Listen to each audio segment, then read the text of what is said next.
अस्सलाम वालेकुम। So last time we started page rank algorithm. उसमें सबसे पहले हमने एंकर टेक्स्ट की इंट्यूशन देखी थी और थोड़ा सा लिंक एनालिसिस को डिस्कस किया था। फिर उससे हमने एक रैंडम वॉक डिफाइन की थी, ठीक है। फिर उससे हमारे पास डेड एंड्स का जो इशू आया था उसके लिए हमने एक टेलीपोर्टिंग एल्गोरिथम बनाया था। अ, फिर इस इन सब को मिला के हमने इंट्यूशन बिल्ड की थी पेज रैंक एल्गोरिथम की। और पेज रैंक एल्गोरिदम के अंदर बेसिकली हम हर पेज के लिए एक स्कोर कैलकुलेट कर रहे होते हैं। सो उस स्कोर को कैलकुलेट करने के लिए हमने प्रोबेबिलिटीज़ के टर्म्स में बात की थी और प्रोबेबिलिटीज़ को कैलकुलेट करने के लिए हमने मार्क ऑफ चेन डिफाइन की थी। अब ये जो स्लाइड है इसके ऊपर आपके पास पूरी समरी है जो अभी तक हमने डिस्कस किया था। So we have our web as a Markov chain और आपके पास एडजेसेंसी मैट्रिक्स ए है of this web graph और आप transition probability matrix निकाल सकते हैं। This is for alpha is equal to 0 and this one is for alpha is equal to 0.5. So अभी तक हमने जो डिस्कस किया है अब इसी के ऊपर हम बिल्ड करेंगे और फाइनली इस ट्रांजिशन मैट्रिक्स को यूज़ करके हम अपना पेज रैंक कैलकुलेट करेंगे which is the long term visit rate of any page. So to compute page rank, we are going to think about what it means to be in a random walk. So we have a probability row vector x, and this is of length n because you have n number of nodes in your graph, and this vector tells us where the walk is at any point. अब इसके अंदर जो entries हैं x1 से लेके x सब n तक, ये सारी एंट्रीज आपको बेसिकली बता रही हैं किसी भी स्टेट में होने की प्रोबेबिलिटी। सो जब आप अपनी रैंडम वॉक स्टार्ट करते हैं तो उस टाइम ये वेक्टर बहुत सिंपल फॉर्म में होता है। आप किसी एक स्टेट से स्टार्ट करते हैं, ठीक है, तो आपकी वहाँ पे होने की प्रोबेबिलिटी लेट से 1 है और बाकी सारी प्रोबेबिलिटीज आपके पास 0 होंगी। सो ये जो वेक्टर है इसके अंदर किसी ith पोजीशन के ऊपर आपके पास 1 होगा, ठीक है, यानी आप इस स्टेट में हैं और बाकी सारी वैल्यू जीरोस हैं, यानी आप बाकी और किसी स्टेट के अंदर नहीं है। So this is a simple form of this vector. लेकिन जब आप वेब के ऊपर मुसलसल सर्फ कर रहे होते हैं तो ये जो प्रोबेबिलिटीज का वेक्टर है ये चेंज हो रहा होगा विद टाइम। सो ये जो बाकी जीरो एंट्रीज हैं ये नॉन जीरो हो रही होंगी Aahista Aahista. So ultimately after lot of walking around ये जो पूरा वेक्टर है इसके अंदर हर इंडेक्स के ऊपर कोई मोस्ट प्रोबेबली कोई नॉन जीरो एंट्री पड़ी होगी, ठीक है। ये प्रोबेबिलिटीज होंगी किसी भी उस स्टेट में होने की प्रोबेबिलिटी, यानी उस पेज के ऊपर जाने की प्रोबेबिलिटी, या आप इसको ये भी कह सकते हैं कि उस पेज का विजिट रेट। और ये जो एंट्रीज होंगी फिर इन्हीं को हम यूज करेंगे एज पेज रैंक्स और scores of those pages. So this vector x means the walk is in state I with probability xi, and ये जो इन सब का सम है इन सारी का that would be equal to 1। और जो हमने सिंपलेस्ट फॉर्म डिस्कस की है इस वेक्टर की वो ये है आपके पास, ठीक है। ये शुरू में इस तरह से होगा आपके पास कि आप किसी एक स्टेट से स्टार्ट कर रहे होंगे, उसकी प्रोबेबिलिटी 1 होगी, बाकी सारी 0 होंगी। So how can we update this vector x at every step we take? So if the probability vector is x at this step, what is it at the next step? यानी आप currently जिस भी state में हैं, जिस भी web page के ऊपर हैं, इसके बाद अगले स्टेप में हमने किसी और वेब पेज के ऊपर जाना है, ठीक है। सो ये जो वेक्टर x है जो हर स्टेट की जो विजिट रेट है उसको अपडेट कर रहा है, तो ये किस तरह से अपडेट होगा? So we call that row I of transition matrix P tells us where we go next from state I, ठीक है। जो ट्रांजिशन मैट्रिक्स आपके पास है उसमें जो हर रो है वो एक नोड को रिप्रेजेंट करती है, ठीक है, और जो हर कॉलम वाली एंट्री है वो ये बताती है कि उस नोड से आप किसी और नोड के ऊपर किस प्रोबेबिलिटी के साथ जा सकते हैं, ठीक है। सो जब आप ith नोड के ऊपर हैं और उस टाइम आपका ये जो वेक्टर x है उसकी ये फॉर्म है, तो अब आपने इस ith नोड से किसी भी अगली नोड के ऊपर आप जा सकते हैं, ठीक है। और वो नोड किसी अगली नोड पे जाने की प्रोबेबिलिटी आपके पास पड़ी हुई है इन दिस मैट्रिक्स P। सो ये आपके पास बेसिकली एक सीक्वेंस बनता जा रहा है जो आप नोड्स विजिट कर रहे हैं या वेब पेजेस विजिट कर रहे हैं। पहले आपने वेब पेज 1 विजिट किया, 2 विजिट किया, 3 विजिट किया, ये एक पूरा सीक्वेंस बनता जा रहा है। सो सीक्वेंस की प्रोबेबिलिटीज आपको पता है मल्टीप्लाई होती जाती हैं जब आपने टोटल सीक्वेंस की प्रोबेबिलिटी निकालनी हो, ठीक है। तो जैसे आप अगर एग्जांपल कंसीडर करें क्वाइन टॉसेस की, सो आप लेट से 10 टॉसेस करते हैं, ठीक है, और आपने प्रोबेबिलिटी निकालनी है ऑफ हैविंग 10 हेड्स। तो आप पहला टॉस करते हैं, ठीक है, उसकी प्रोबेबिलिटी हेड्स की आप मल्टीप्लाई करेंगे नेक्स्ट टॉस की हेड्स की प्रोबेबिलिटी के साथ, फिर थर्ड टॉस की हेड्स की प्रोबेबिलिटी।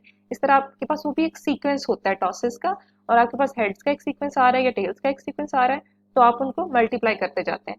तो इस तरह से यहाँ पे भी आपके पास बिल्कुल ऐसे ही है, आप एक नोड से किसी दूसरी नोड के ऊपर जा रहे हैं, ठीक है। तो ये जो अगली प्रॉपर्टीज हैं, ये टोटल सीक्वेंस जो आपके पास बनेगा, ये सारी आपस में मल्टीप्लाई होती जा रही हैं। जब आप ith नोड के ऊपर हैं, अब आपने अगली किसी भी नोड के ऊपर जाना है, तो उसकी सारी प्रॉपर्टीज आपके पास पड़ी हुई है ट्रांजिशन मैट्रिक्स P के अंदर। So from X our next state is distributed as X into P। So X के अंदर आपकी करंट प्रोबेबिलिटीज पड़ी हुई हैं, जब आप ith स्टेट के ऊपर हैं, आगे जाना है तो आप इसको P से मल्टीप्लाई कर देंगे। So this is how you can find probabilities of next states. So if we are in next right now, that's the distribution over places we could be. Then the next state is distributed as XP. So actually XP tells us what our next probability distribution over all these states is. So अभी तक हमने web को represent किया था markup chain से, but now we'll see that it is an ergodic Markov chain. So a Markov chain is ergodic if you have a path from any state to any other state. Web पे भी ऐसे ही है आपके पास बिल्कुल। जब आप जो आपने टेलीपोर्टिंग का एल्गोरिथम बनाया है, आप किसी भी एक स्टेट से किसी भी दूसरी स्टेट के ऊपर जा सकते हैं with some probability. And the second one is that for any start state after finite transient time t naught, the probability of being in any state at a fixed time is non-zero. So ये जो transient state है, ये transient time है, ये वो है जब आप ये जो हमने x वेक्टर यहाँ पे डिफाइन किया है ना, इस x वेक्टर को आप जब अपडेट कर रहे हैं, यानी आप एक रैंडम वॉक या एक रैंडम सर्फर की तरह जब आप वेब को सर्फ कर रहे हैं, तो वो आपका है ट्रांजिएंट टाइम, ठीक है। फिर उसके बाद जब आपने काफ़ी ज़्यादा सर्फिंग कर ली है या you have done a lot of walking around, तो आप एक स्टेडी स्टेट के अंदर पहुंच जाएंगे। सो उस स्टेडी स्टेट के अंदर जब तक आप ट्रांजिएंट स्टेट के अंदर थे, तो ये जो एक्स वेक्टर है ये अपडेट हो रहा था, ठीक है, एट एवरी स्टेप। एक टाइम आएगा कि जब ये अपडेट होना कम हो जाएगा, यानी इसकी एंट्रीज के अंदर जो चेंज आ रहा है वो बहुत कम होता जाएगा। वो किसी एक आप कोई थ्रेशोल्ड डिफाइन कर सकते हैं, जब उस थ्रेशोल्ड से कम रह जाए आपका चेंज, तो आप उसको स्टेडी स्टेट कह सकते हैं कि अब आप एक स्टेडी स्टेट के अंदर आ गए। और जब आप स्टेडी स्टेट के अंदर आ जाएंगे, तो आपके पास ये नॉन जीरो वैल्यूज होंगी, ठीक है। So this is what this second point states. For any start state after finite transient time, the probability of being in any state at a fixed time is non-zero. So this is an ergodic Markov chain, और क्योंकि हमारा जो web की Markov chain है, it satisfies these two properties, so it is also an ergodic Markov chain. For any ergodic Markov chain, there is a unique long-term visit rate for each state, और यही हमने find करना है। ये जो long term visit rate है, basically हम यही फाइंड करना चाह रहे हैं। इसको हम स्टेडी स्टेट प्रोबेबिलिटी भी कह सकते हैं। Let's call it pi. Pi is a steady state probability distribution, और इसके अंदर आपके पास वैल्यूज हैं पाई 1 से लेके पाई n तक। Over a long time period we visit each state in proportion to this rate. ये जो स्टेडी स्टेट रेट हमने फाइंड किया है, and this steady state rate pi i is the page rank of state i, and it doesn't matter where we start. ये जो vector है, ये basically हम लर्न कर रहे हैं थ्रू रैंडम वॉकिंग, ठीक है। तो हम किसी भी स्टेट से स्टार्ट कर सकते हैं, और आपके पास स्टेडी स्टेट में जो इसकी वैल्यू होगी वो आपको पेज रैंक बता रही होगी of a certain state of a certain page, web page. So pi I, or let's take this pi 1. So pi 1 is the probability of long term ending up in state 1. So we can represent our steady state as a vector of probabilities pi. Pi I is the probability that we are in state I. This is the long term probability. ठीक है, so ये आपके सामने एक graph बना हुआ है, Markov, this is a Markov chain, और pi 1 आपके पास है 1/4, ठीक है, यानी स्टेट 1 के अंदर होने की प्रोबेबिलिटी। सो अगर आप 1 के ऊपर हैं तो 1 से 1 पे जाने की प्रोबेबिलिटी इज 1/4। अगर आप 2 पे हैं तो 2 से 1 पे जाने की प्रोबेबिलिटी भी 1/4 है। This is a steady state probability, ठीक है। एंड पाई 2 यानी स्टेट 2 में होने की प्रोबेबिलिटी आपके पास है 3/4।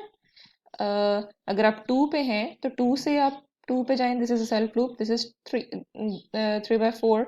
अगर आप स्टेट 1 के ऊपर हैं तो 1 से 2 पे जाने की प्रोबेबिलिटी आपके पास है 3/4, लॉन्ग टर्म प्रोबेबिलिटी, ठीक है, after you have done a lot of walking around. So ये आपके पास एक सिंपल ग्राफ था, बिल्कुल छोटा सा 2 नोड्स वाला, और इसमें आपने देखा है कि आपके पास जो स्टडी स्टेट प्रोबेबिलिटी है वो क्या आ रही है आपके पास। ये ओरिजिनली आपके पास ये प्रोबेबिलिटीज नहीं होंगी जब आपने एक्स वेक्टर से स्टार्ट किया होगा। जब आप एक्स से पाई के ऊपर पहुंच गए हैं, सो एक्स वेक्टर था आपका ड्यूरिंग ट्रांजिएंट टाइम और पाई वेक्टर है आपका ड्यूरिंग स्टडी स्टेट।